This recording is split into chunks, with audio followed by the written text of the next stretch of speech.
할렐루야.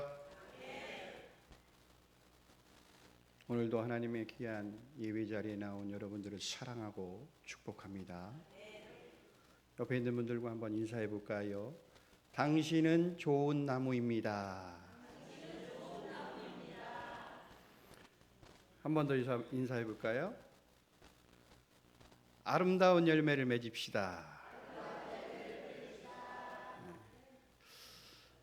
여러분, 오늘 본문 말씀은 산상수훈의 마지막 부분이면서 또 산상수훈 전체 말씀의 결론이기도 합니다. 그리고 또 믿음의 본질과 또 결과에 대해서 오늘 예수님께서 말씀을 하고 있습니다. 그래서 오늘 말씀은요, 굉장히 도전적이기도 하고 또 충격적인 그런 내용이 기록되어 있습니다. 야고보서 2장 26절의 말씀을 보면 행함이 없는 믿음은 죽은 믿음이다 라고 이렇게 말씀을 하고 있어요. 야고보 사도는 행함이 없는 믿음이 이 죽은 믿음이다 라는 원론적인 이야기를 하지만 오늘 본문은요, 행함이 없는 믿음은 죽은 믿음이다 라는 이 말씀과 연결되면서도 그와는 비교도 되지 않을 정도로 무서운 심판과 저주 그리고 형벌의 내용이 오늘 등장을 합니다. 본문에서는 오늘 겉과 속이 다르고 말과 행동이 다르며 또 거짓된 신앙의 결과가 얼마나 무서운 결말을 맞이하는지를 알아보면서 우리의 신앙을 다시 하나님 앞에 온전히 세울 수 있는 시간이 되기를 주님의 이름으로 간절히 소원합니다. 여러분, 우리가 인생의 무서운 결말을 맞이하지 않기 위해서 예수님을 믿는 사람들의 신앙생활 안에는 늘 아름다운 열매를 맺어야 한다라고 오늘 말씀하고 있습니다. 오늘 15절부터 18절의 말씀을 다시 한번 제가 봉독하겠습니다. 거짓 선지자들을 삼가라. 양의 옷을 입고 너희에게 나아오나 속에는 노략질하는 일이라. 그들의 열매로 그들을 알지니 가시나무에서 포도를 또는 엉겅퀴에서 무화과를 따겠느냐. 이와 같이 좋은 나무마다 아름다운 열매를 맺고 못된 나무가 나쁜 열매를 맺나니 좋은 나무가 나쁜 열매를 맺을 수 없고 못된 나무가 아름다운 열매를 맺을 수 없느니라 라고 말씀하고 있죠. 여러분, 사람은 누구나 외모나 말로 상대방을 판단하려는 경향이 있습니다. 그런데 외모나 말로 상대방을 다 판단할 수는 없어요. 그래서 예수님은 본문에서 그들의 열매로 알 수 있다 라고 이렇게 분명하게 말씀을 하고 계십니다. 신앙생활도 마찬가지예요. 겉으로는 굉장히 신실한 것처럼 보입니다. 겉으로는 경건한 것처럼 보입니다. 그런데 경건의 모양은 있는데 경건의 능력이 보이지 않는다라는 거예요. 진짜 믿음은요, 삶에서 드러나는 열매로 나타나게 돼 있다라는 것입니다. 그리스도인의 믿음이 진짜냐 가짜냐는 바로 열매로 알 수 있다라는 겁니다. 예수님은 거짓 선지자들이 양의 옷을 입고 나타난다라고 이렇게 말씀하고 있지요.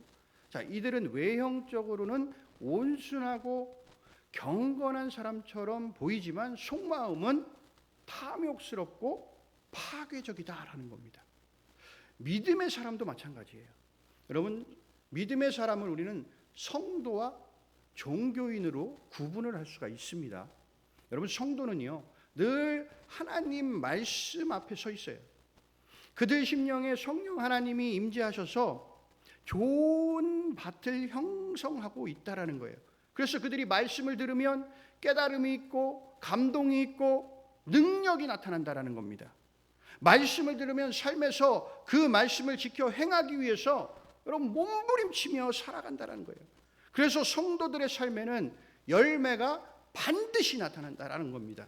자, 그런데 종교인은 말씀을 들어요. 근데 이 말씀이 자신에게 주는 말씀이라고 생각하지 않아요. 머릿속에 이미 그 말씀을 들으면 다른 누군가를 생각해요. 장로님, 저 권사님, 저 집사님, 다 벌써 자신에게 주는 말씀이라고 생각 안 하고 이미 다른 사람을 이미 머릿속에 떠올린다라는 겁니다.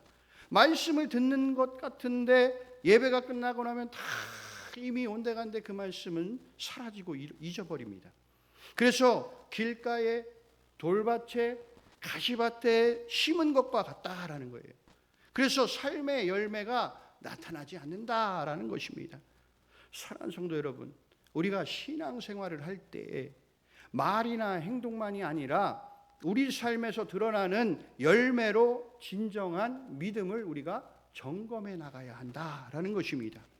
나는 말로만 믿음을 고백하고 있진 않은가? 나의 삶에는 예수님의 성품이 드러나 열매를 맺고 있는가? 점검하여서 자아성찰을 함을 통해 우리가 그렇게 자아성찰하면서 살아갈 때 하나님을 인격적으로 우리가 만나게 되고 그를 통해서 하나님이 주시는 아름다운 열매가 우리의 삶에 맺게 될 줄로 믿습니다. 17절 말씀을 보게 되면 여러분, 좋은 나무는 반드시 아름다운 열매를 맺는다라고 예수님은 말씀하세요. 예수님은 이 자연의 원리를 통해서 영적 진리를 설명하고 계시는 겁니다. 그러니까 좋은 나무는 반드시 거기에 좋은 열매가 맺는다. 아름다운 열매가 맺는다. 즉 참된 신앙을 가진 사람은 반드시 그 삶에 선한 열매를 맺게 되어 있다라고 말씀하고 있는 겁니다. 여러분, 성경에서 이야기하는 열매가 무엇이 있습니까? 우리는 갈라디아서에서 찾아볼 수 있습니다. 성령의 9가지 열매, 사랑, 희락, 화평, 오래 참음, 자비, 양선, 충성, 온유, 절제, 이 9가지 열매를 맺게 된다라는 겁니다. 여러분, 이 9가지 열매를 맺습니까? 또 이렇게 질문을 던지면 한번 좀 생각해 봐야 되죠. 내가 이 성령의 열매를 맺고 있는가? 여러분, 이 중에서 한 가지라도 맺으면 돼요. 여러분, 첫 번째 사랑의 열매를 맺을 수 있기를 바랍니다. 여러분, 사랑의 열매를 맺게 되면요, 그 나머지의 모든 열매들이 자연스럽게 따라오게 돼요. 그래서 여러분, 사랑을 가장 앞에다 둔 겁니다. 여러분, 사랑의 열매를 맺기를 바랍니다. 여러분, 또 행동의 열매들이 있어요. 때로는 용서하는 삶을 살아가요. 또는 사랑하면서 살아가요. 나누면서 살아가요. 섬기면서 살아가요. 양보하고 배려하면서 살아가요. 칭찬하고 격려하고 감사하면서 살아간단 말입니다. 이러한 행동의 열매들이 우리의 삶에 반드시 맺혀지게 되어 있다라는 것입니다. 사랑하는 성도 여러분, 여러분 아름다운 열매를 맺기 위해서 여러분 신앙의 뿌리를 점검했으면 좋겠습니다. 나의 신앙의 뿌리가 진리의 복음 아래 뿌리 내려 있는가? 그래서 말씀이 전해질 때 나의 말씀으로 받아들여서 내가 좋은 영양분을 공급받고 있는가? 그래서 말씀을 지켜 행하면서 삶에서 아름다운 열매를 내가 맺어가고 있는가? 라고 여러분들 스스로를 점검해 봐야 됩니다. 스스로를, 내 신앙의 뿌리를 점검하고 내가 정말로 그 예수 그리스도의 뿌리에 내려져 있는가 늘 자아성찰하고 점검하면서 살아갈 수 있기를 바랍니다. 여러분, 예수님은 18절 말씀에서 이렇게 얘기하세요. 좋은 나무가 나쁜 열매를 맺을 수 없다. 못된 나무가 아름다운 열매를 맺을 수 없다라고 이렇게 말씀하세요. 즉 우리 내면이 하나님과 연결되어 있지 않으면 아무리 좋은 척해도 열매는 거짓일 수밖에 없다라는 것입니다. 여러분, 말씀을 기쁨으로 받아 묵상하며 하나님의 뜻을 분별하며 지켜 행하는 말씀 중심의 삶을 살아가는 여러분 되시기를 바랍니다. 날마다 하나님의 뜻을 구하면서 성령 하나님의 도우심을 받아 성령의 열매를 맺기 위해 여러분 기도 중심의 삶을 살아가시기를 바랍니다. 여러분, 교회 공동체 안에서 섬기고 또 교제함을 통해서 건강한 신앙을 유지하는 공동체와 함께 할 수 있는 삶을 살아가는 여러분 되시기를 간절히 소원합니다. 여러분, 우리의 신앙은요 반드시 오늘 열매로 드러난다고 말씀하고 계세요.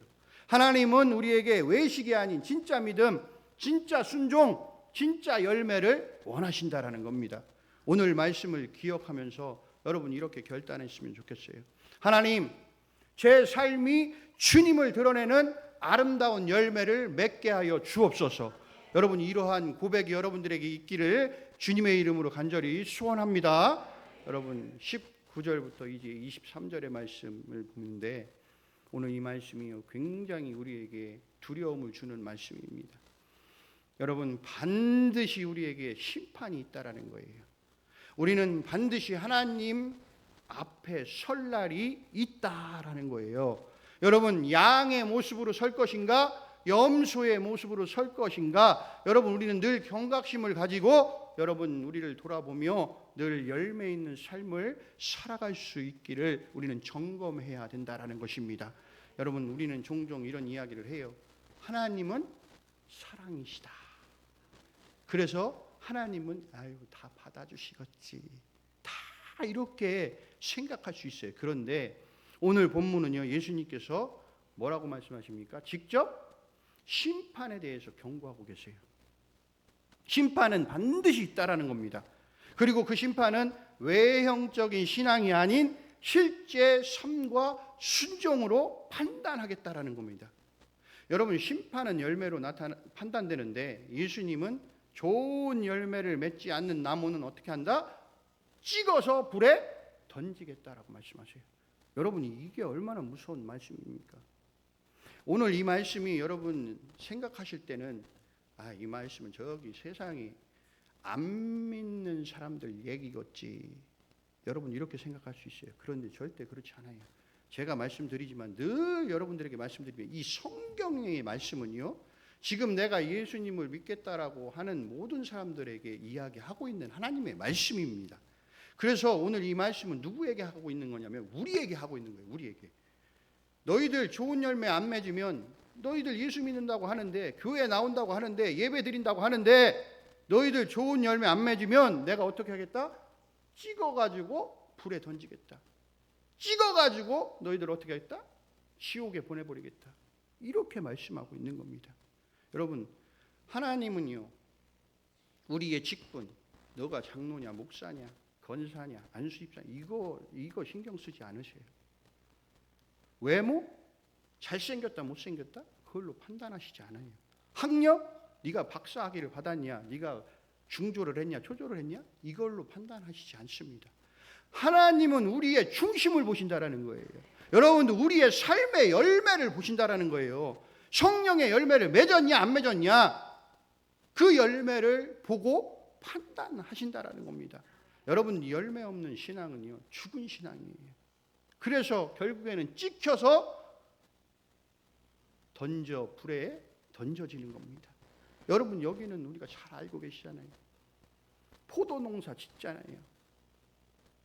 여러 농사들을 지으시잖아요. 여러분 나쁜 나무 있으면 어떡합니까? 열매 안 맺는 나무 있으면 어떡합니까? 잘라가지고 버리잖아요.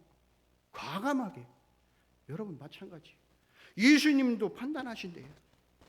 그 심판의 날에 열매가 없는 자에게는 내가 지옥으로 너를 보내겠다 라고 말씀하고 계세요. 여러분 잘 들으셔야 돼요. 일주일에 한 번 예배에 참석하는 거로 여러분 하나님께 내 믿음과 책임과 순종을 다했다라고 착각하면 안 돼요. 여러분 이거 잘 하셔야 돼요. 와 오늘 목사님 말씀 세네. 여러분 이거는 제 얘기가 아니에요. 이거는 제가 얘기하는 게 아니라 여러분 이거는 지금 하나님이 여러분들에게 말씀하고 계시는 겁니다.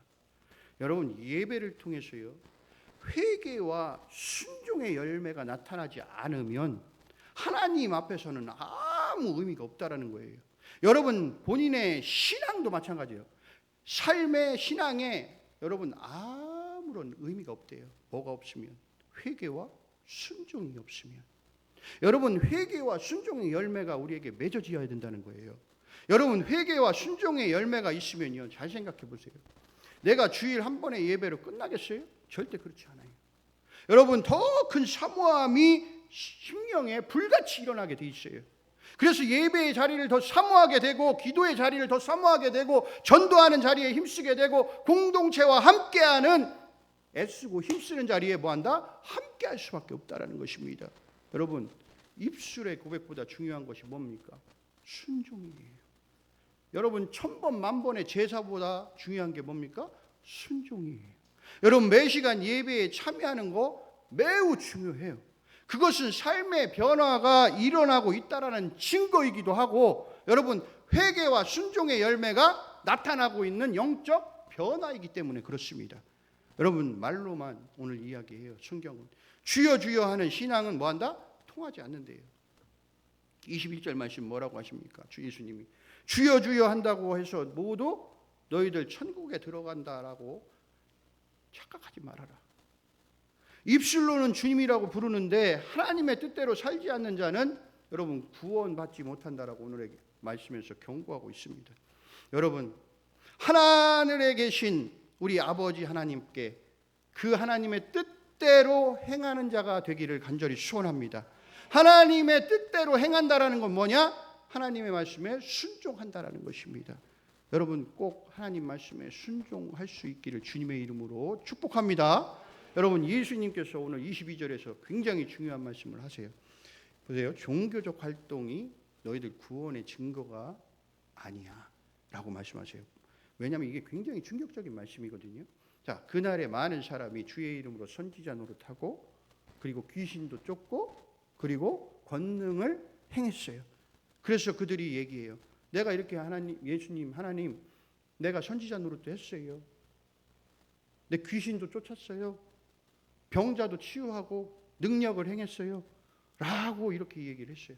그랬더니 오늘 예수님이 뭐라고 말씀하시냐면 너 누구냐? 난 널 모르겠다.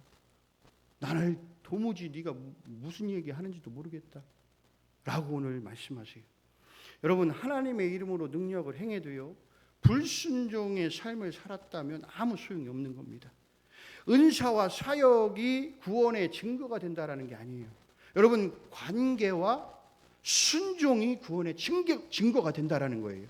여러분, 23절에서 예수님이 말씀하세요. 믿는 사람들에게 가장 무서운 말씀인데 내가 너희를 도무지 알지 못한다. 불법을 행하는 자들아 내게서 떠나가라. 주님 말씀하세요. 떠나가래요. 뭐 하는 자들? 불법을 행하는 자들아. 여러분, 이 이야기가 사실은 그 당시에 바리새인들과 서기관들에게 얘기했어요. 여러분, 그들이 얼마나 사람들이 볼 때는요 경건한 삶을 살았냐고요. 일주일에 매 주마다 여러분 그들이 금식했어요. 그리고 그들은 말씀을 이마에다가 써 붙일 정도로 이 옷술에다가 말씀을 써가지고 다닐 정도로 그렇게 사람들에게 보였다라는 거예요. 그런데 예수님은 그들에게 얘기해요. 독사의 자식들아, 이 회칠한 무덤아, 겉으로는 사람들에게 그럴듯하게 보이는데 속은 완전히 썩어 문드러져서 악을 행하며 많은 사람들에게 악을 행하는 자들로 비춰지고 있었다라는 거예요. 사람들은 몰라요. 그런데 예수님은 그들을 꿰뚫어 보고 계셨다라는 겁니다. 여러분, 이 말은요 우리가 절대 들어서는 안 되는 말입니다. 왜 그렇습니까? 이 말은 여러분 영원한 단절과 정죄가 여기에 포함되어 있기 때문에 그래요. 여러분, 예수님은 우리에게 말씀하시죠. 정죄하지 말아라. 예수님이 우리한테 말씀하십니까? 나는 너희들과 단절한다. 나는 너희들 모른다. 지금 그렇게 말씀하시지 않아요. 지금도 두 팔 벌리고 언제든지 나에게 오라 라고 말씀하고 계세요. 그런데 이 말씀을 하시는 그날이 언제냐? 심판의 날에 그렇게 하신다라는 겁니다. 그때는 용서도 없어요. 아무리 그때 가서 회개해도 소용없어요. 그때는 끝이에요. 이미 끝난 겁니다. 그래서 그들은 결국 어디로 들어간다고요? 지옥에 간다라는 겁니다. 여러분, 예수님을 내가 안다라고 말하는 것보다 예수님께 알려진 자가 되기를 간절히 소원합니다. 여러분, 내가 예수님 안다고 예수님 나 알아요 이게 아니라 예수님께서 그래 내가 너를 안다 라고 예수님께 알려진 사람이 되어야 된다라는 겁니다. 여러분, 예수님은요 거짓된 신앙, 외식적인 신앙, 열매 없는 신앙에 대해서 오늘 엄중하게 경고하고 계십니다. 심판은 반드시 있습니다. 여러분, 천국과 지옥은 분명 있습니다. 여러분, 우리가 자꾸만 천국과 지옥, 자꾸만 어떤 상상의 나래를 펼치면서 있는가? 없는가? 여러분 이런 삶을 살면 안 돼요. 여러분 천국과 지옥은 반드시 있습니다. 여러분 스스로를 생각하면서 나는 천국인가? 나는 지옥인가? 여러분 아까 내가 우리 어린 아이들한테도 설교했어요. 어떻게 하면 너희들 오늘 열매 안 맺으면 너희들 지옥 간대. 예수님에게 뿌리를 내지 않으면 너희들 지옥 간대. 여러분 지옥은 무서운 곳입니다. 그래서 제가 예로 들었어요. 너희들 불에 뛰어봤냐? 뜨거운데 뛰어봤냐? 뛰어봤대요. 한 일주일 간대요. 아프대요. 그 아픔이 영원토록 돼. 그런데 그건 겉으로만 아픈 거지. 너희들 속 쓰려 봤니? 속 쓰려 봤대요. 매운 거 먹어봐서. 여러분 그 속쓰림이 여러분들 천배만배 되는 그 속쓰림이 겉과 안에 그렇게 영원토록 지옥에서 그렇게 살아간다는 겁니다. 여러분 그렇게 살아갈 거 아니잖아요. 우리는 이곳에 온 것이 여러분 모두가 천국에 가기 위해서 이곳에 온 거 아닙니까? 여러분들 삶의 열매를 맺기를 간절히 소원합니다.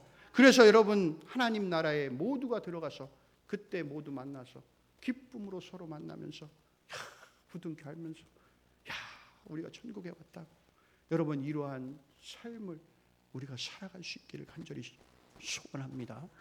여러분 세상에서 그런 이야기 해죠. 늦었다고 생각할 때가 가장 빠를 때다. 여러분 지금 시작하세요. 지금부터 인생의 집을 다시 튼튼하게 세우시기를 바랍니다. 여러분 예수님은 오늘 말씀에서 우리의 신앙과 인생의 집을 짓는 거에 비유를 하세요. 모두가 인생이라는 집을 짓고 있다. 그런데 어떤 기초 위에 짓는지 결정적으로 차이가 있다라고 오늘 말씀하세요. 모래 위에 짓느냐 반석 위에 짓느냐에 따라서 그 폭풍이 오고 눈보라가 몰아칠 그때의 결과는 완전하게 달라진다라고 말씀하세요. 그래서 예수님은 말씀하시죠. 나의 이 말을 듣고 행하는 자는 반석 위에 집을 지은 지혜로운 사람이다 라고 말씀하십니다. 말씀을 듣는 것만으로 충분하지 않다라는 거예요. 말씀에 순종하고 실천할 때 우리의 신앙은 절대 흔들리지 않는다라는 것입니다. 여러분 반석 위에 인생의 집을 짓기를 간절히 소원합니다. 예수님의 말씀의 삶을 기초하고 그 말씀에 살아가는 여러분 주님의 자녀 되기를 축복합니다. 여러분 인생에 반드시 여러분 비바람이 불어옵니다. 여러분 고난과 핍박이 찾아와요. 분명한 것은 오늘 말씀하시는데 무슨 말씀을 하시냐면 반석 위에 예수 그리스도 위에 집을 지어도 고난과 핍박은 반드시 찾아온다. 삶의 문제들이 반드시 찾아온다. 그런데 믿는 사람에게도 오늘 이렇게 고난이 찾아온다라는 거예요. 피할 수 없다라는 거예요. 자, 그런데 차이가 뭐냐? 중요한 차이가 있어요. 무너지냐? 무너지지 않냐? 여러분 예수 그리스도의 반석 위에 집을 지은 사람은 고난과 핍박과 삶의 문제가 와도 절대 무너지지 않습니다. 왜? 주님이 그 모든 것을 해결해 주시기 때문에 그렇습니다. 여러분 예수님이라는 반석 위에 집을 지으면 절대 무너지지 않아요. 우리의 삶이 흔들릴 때 진짜 신앙의 기초가 그때 드러나게 돼 있습니다. 내게 고난이 오면 내게 힘든 일이 오면 그때의 신앙의 빛이 발해요. 어떤 사람들은 그 신앙을 더 든든하게 세워가는 사람이 있는 반면에 어떤 사람들은 거기서 무너지는 사람들이 있어요. 상처받고 그래서 시험 들어가지고 주님을 떠나가는 사람들이 있단 말이에요. 여러분 그러나 예수 그리스도 위에 반석 위에 집을 지은 사람들은 절대 무너지지 않는 줄로 우리는 믿습니다. 여러분 말씀을 지식으로만 알고 삶에 적용하지 않는다면 그것은 모래 위에 집을 짓는 것과 같아요. 여러분 세상의 가치관, 감정, 유행 위에 세운 신앙은 쉽게 무너지기 마련입니다. 겉으로는 멋져 보여요. 여러분, 기초가 없으면 여러분 결국은 무너질 수밖에 없다라는 겁니다. 사랑하는 성도 여러분, 예수 그리스도만이 우리 인생의 유일한 기초가 되시는 줄로 믿습니다. 예수님은 오늘 말씀을 통해서 우리에게 분명하게 말씀하고 계세요. 나의 말에 순종하며 사는 자만이 견고한 삶을 살아갈 수 있다. 승리의 삶을 살아갈 수가 있다라고 우리에게 말씀하고 있습니다. 하나님의 말씀을 삶의 기준으로 삼고 회개와 순종으로 여러분 좋은 나무가 되어 아름다운 열매를 맺는 삶을 살아가셔서 주님을 만나는 그날에 주님께서 우리에게 그래, 그동안 고생 많았지. 그래, 세상에서 나 믿는다고 때로는 핍박도 받고 고난도 받고 때로는 삶의 많은 문제로 힘들었었지. 그런데도 너 믿음을 잘 지켰구나. 그래도 내 말에 잘 순종해서 오늘 이 자리에 네가 왔구나. 아름다운 열매 맺었구나. 그래, 잘했다. 주님이 우리를 부둥켜 안으시면서 칭찬하시면서 우리가 그 사랑의 품에 안겨서 영원한 생명을 얻는 그날이 우리에게 반드시 올 줄로 우리는 믿습니다. 여러분, 우리의 신앙의 뿌리를 다시 점검하면서 고난과 시험 속에서도 흔들리지 않는 바로 예수 그리스도 위에 세워진 참된 신앙의 집을 지어가는 참 그리스도인이 되기를 주님의 이름으로 간절히 축복합니다.